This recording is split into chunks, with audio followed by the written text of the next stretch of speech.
A neighborhood in Ashland is relieved after the city passed a temporary moratorium at the city council meeting last night. This comes after several complaints from the neighborhood in the area closest to a dispensary that's near a residential area. Newswatch 12's Casey Kirshner is live on Williamson Way in Ashland with information about the moratorium and why those residents were so concerned.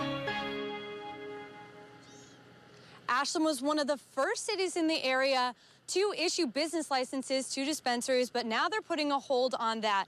Now, the moratorium comes after complaints from residents in this neighborhood on Williamson Way. Now, they had concerns that a medical marijuana dispensary could have opened in this building here when just 20 yards away is where that first house on the street is and where the residential zone starts.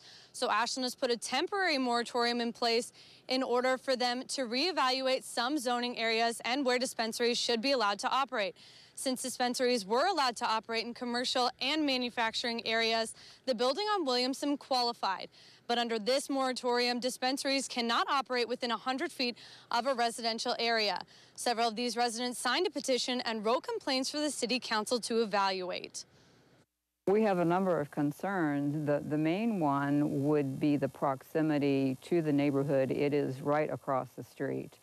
And I'm concerned for the children in the neighborhood. I'm concerned about property values. I'm concerned about traffic. The dispensaries in the city that have already been approved for a business license will not be affected by the moratorium and can continue to operate under the city's approval. Now, Ashland intends to have a moratorium in place for 3 or 4 months while it works through those zoning issues and public concerns. Live in Ashland, Casey Kirshner, Newswatch 12.